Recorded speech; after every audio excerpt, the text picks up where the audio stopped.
How to open your mind to the future of cannabis, the founder of MJ Universe, Lisa Hogg.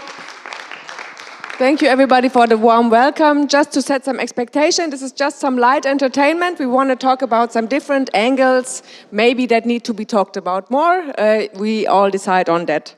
So my name is Lisa Hogg. I'm the CEO and founder of MJ Universe GmbH. We are limited, we are a consulting company. My consulting focus is mainly on commercial strategy and marketing strategy. I started in the cannabis industry in 2016, but I'm also part of the board of the German industry representation, the BVCW. I have a bachelor in business and a German economics degree, and I'm an entrepreneur in the industry. So before we get started and dive in, I have an open question to you in the audience. What do you think would be if cannabis was something that was brand new or maybe never illegal? Where do you think, maybe there are some brave takers and for some answers, what do you think where we would stand with the cannabis industry if it was something that was just discovered? Any takers?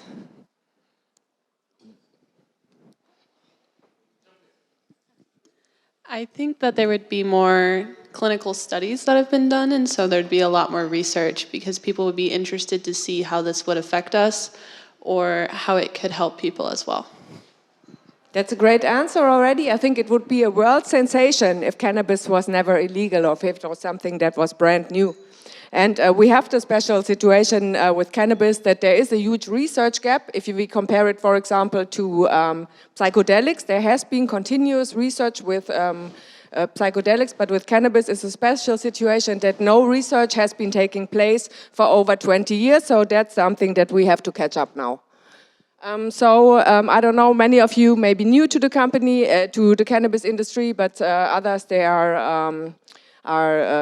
have more experience. So the thing is, we don't see in the cannabis a continuous growth curve. I don't know how you perceive it, but to me sometimes it feels like a wide ride on where it goes up and down and curves and back and front. So it's a question, are you just sitting in that vehicle being driven around, or are you playing a more active role? Are you leading the discussion, or do you lead through actions? And it's something that is very important to say. Many people that are leading the discussion are not doing the groundwork, and the people who are doing the groundwork are not talking enough about what the great things there are that they are doing. So I think that it's all of our responsibility to do and make cannabis future-proof. We know what waterproof is, water doesn't get in. What is to make cannabis future-proof is to design or develop it in a way that we can ensure it's a long-term relevance and adaptability to changing circumstances, technologies and trends. We see a lot of purpose with what is happening in cannabis. A lot of people are motivated through purpose and can provide some value, but we also see that a lot of value is missed and destroyed or not even possible to be captured because also of the biggest trade barrier that we have in the cannabis industry through the global drug policy and by cannabis being in the status of a narcotic on a global level.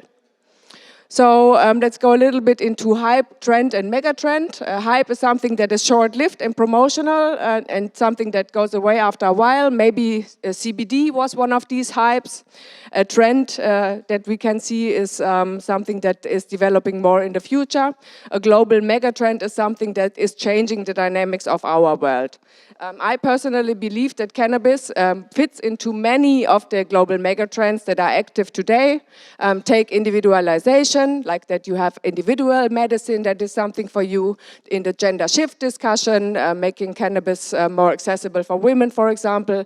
In silver society, where we have a more aging society, where cannabis becomes relevant. Knowledge culture is something about learning from each other. The new work is also something that is impacted more through the dynamics of COVID also, but we are collaborating on a global level. We have companies working together from Canada with German companies, all on a remote scale. That is something that is very innovative and that is very new. We have this topic of health, where I'll go into depth a little bit more. In a second, the topic of neo-ecology. We want to shape our future. We want to make a big difference. The topic of connectivity, how we are all connected with each other. The topic of globalization, but also acting on a global level. Mobility has changed and security needs are changing. If you look at the topics that we should maybe talk a little bit more about in that context is, for example, innovation and technology, the role of innovation and technology and how it's shaping the future of cannabis, including advancement in cultivation techniques, extraction methods, product development, but also on a highly technological level. If you look at, for example, new materials or textiles and those kind of situations, we need to talk more about regulatory challenges and opportunities, the evolving regulatory landscape surrounding cannabis, exploring the challenges faced by the industry and potential for policy changes that could unlock further growth and development. But we also need to talk more about social and cultural integration, also exploring how we can really integrate cannabis into a mainstream society and how it is impacting also various cultural domains such as art, music, wellness, infrastructure, and social gathering.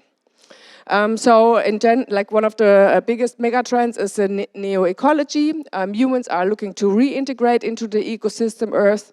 It becomes more not economy-based on an economy-based system, but a value-based system. So that is something that is changing also through future generations that may be not here yet, but still in high school, and that they want to create a more sustainable world. And that's something where cannabis can play a very essential and critical role. So we have to get beyond the stigma that is in the people's head. There is a big THC thinking barrier in the people's heads. So we need to talk and shift cultural attitudes, change perceptions and attitudes towards cannabis, highlighting the growing acceptance of legalization efforts worldwide. And legalization also means removing the trade barrier for medicinal cannabis and for industrial hemp. The medical potential, exploring the expanding medical applications of cannabis on an API basis, on delivery systems, and all those kind of things. That are things that take us beyond the THC thinking barrier. Also about the economic impact, analyze the economic benefits of the cannabis industry, including job creation, tax revenue generation, opportunities for entrepreneurship and investment. We just need to get beyond this barrier that is in our minds. Also something that I personally feel there is a big lack in is the discussion about social justice and equity. There has been a war on drugs. We have to make up for the damages that have been caused by the war on drugs and address the importance of the historical injustice related to cannabis prohibition, and also advocate to give something back through all these things that are happening, that are creating revenue, that are creating prosperity, that you give something back to the roots. So we have a strong cannabis industry plant that has strong roots and that can grow high and become big and prosperous. And maybe also open the perspectives of people to a certain extent. If you look at how cannabis is perceived here in Germany for the medical part, it's basically your last resort. If you're very sick, you may have access. Yeah, but that's the wrong approach. It should, like, even if you look at the definition of the World Health Organization, health is a state of complete physical, mental, and social well-being, and not merely the absence of disease or infirmity. This area of the health aspect we are not even covering and we are not touching, but there's the potential there. Here we see the Maslow hierarchy of need. It's not the lower aspects like the safety, social and belonging, self-esteem. This is like basic human needs, but now we can see that there is this trend for self-actualization. What do I do for myself? And even the level beyond that, and that's where I see many cannabis entrepreneurs are motivated, is self-transcendence. What can I do for others? Yeah, and especially now, we had this discussion a lot here with the commodity. Cannabis is a commodity. We are not necessarily the cannabis industry. We may be just a commodity that belongs into different industries. We have this raw material aspect, the pharmaceutical ingredient aspect, the fast-moving consumer goods, lifestyle products, and all these that come out of that.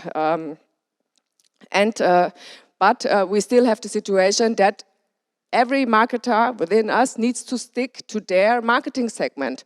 Then there are some big issues arising through that, and there are some big issues globally that we can talk about and we should discuss, so we can really educate on these issues. Like, for example, with the CBD, is it a lifestyle product? Is it helping to cure whatever, yeah, or is it just a cosmetics ingredient where you can't really say anything? So these are challenges that marketers have in Germany, but also have in Canada, have in America, and so on. So the only constant in life is change. So I think it's very important that all of us are working towards change, that we are lobbying towards reclassification of cannabis or even having it removed from the single convention, because at least in my opinion, it's still highly limited through that, and many things have not had progress at all. For example, cannabis resin and flour. In Germany, for example, this affects us with the CBD flour, where it's still illegal, and we still have raids with the CBD shops because flour is not allowed. There are many things that you as marketers can do to accelerate this change. This may be about your product features, you may have exceptional service, you may have a very great quality output or an exceptional skill or very detailed information and all those kind of things. I think the most important thing that should go on top of that is lobby work. Each and every one of us need to be there, need to educate regulators, need to educate just also potential industry stakeholders that are interested in entering this industry. Because what is lacking a lot is to make an educated decision on these things.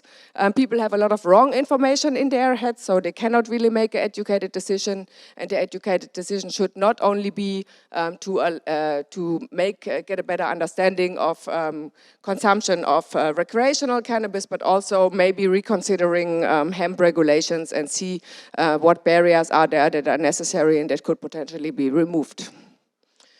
So one thing that I personally care about is I do a lot of corporate consulting, so and we're here at an investment conference. You will hear it a lot, unicorn. There is no such thing as unicorn. Those in most cases do not exist. Sometimes they appear. So I personally would love to see more zebras in this industry. A zebra is a company that focuses on sustainable prosperity, community quality, collaboration over competition, client retention and success, rather than building hypothetical value that will never be achieved anyways.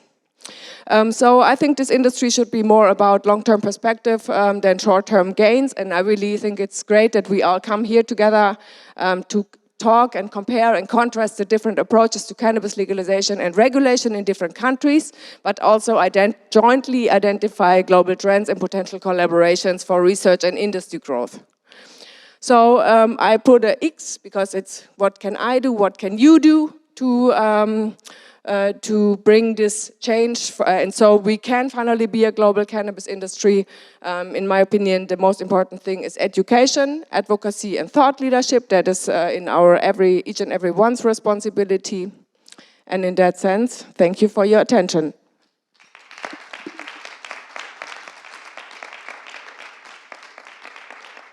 Lisa Haag, one more time. That was fantastic. Thank you so much. How is everyone doing? Are you feeling, did you enjoy the snacks? Did you get a coffee? How was the strudel? Nobody? I'm the only one? Oh, actually, I didn't have the strudel. I had the apple pastry, a little buttery, sugary. It's so good. I eat so good here in Berlin. We have a few minutes. Oh, you're too fast. You're very excited. Does anyone have any questions for Lisa? Is there anything else you want to say? Okay, you. It's Francesca, everybody.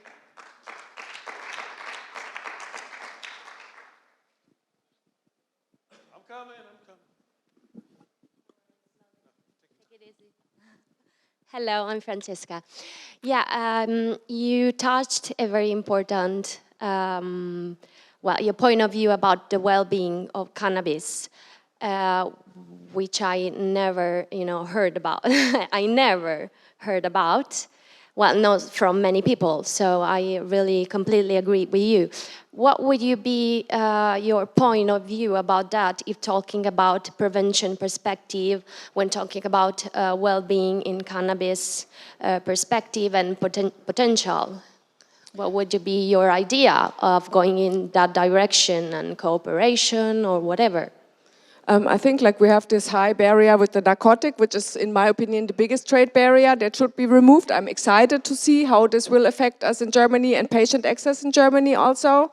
But I think that also a lot of the products, they are not in their proper standard of identity yet. Take the CBD products. Here in Germany, we have a lot of lifestyle CBD products. They are sold and marketed as medicines. The entrepreneurs have a lot of issues because of that. The authorities come, they say, where is your medicinal authorization to sell it as a medicine? You can't make health claims. There have been some very negative court rulings in that regard also. But there, on the other hand, there are no proper products available through pharmacies, for example, for CBD that are with a full spectrum extract, because we have only isolate that can be prescribed, and we have the narcotics prescription cannabis products, which also includes everything with high CBD, low THC. But in this OTC, there's a big gap, and companies would need to go in there to also reap this potential. Yeah, and also another aspect of that is to really create awareness for that it's not only the last resort through education, for example, that cannabis can be used also as a tool maybe to prevent illnesses or to, or as a, just take hemp seed oil could also be something to prevent, to sustain a good health. Yeah, once again, I agree with you. It's a matter of awareness about that and building new perspective around that theme too. Thank you. All right, fantastic. Lisa Haag. And we will start moving on. Okay, our next panel, the opportunity of cannabis and science.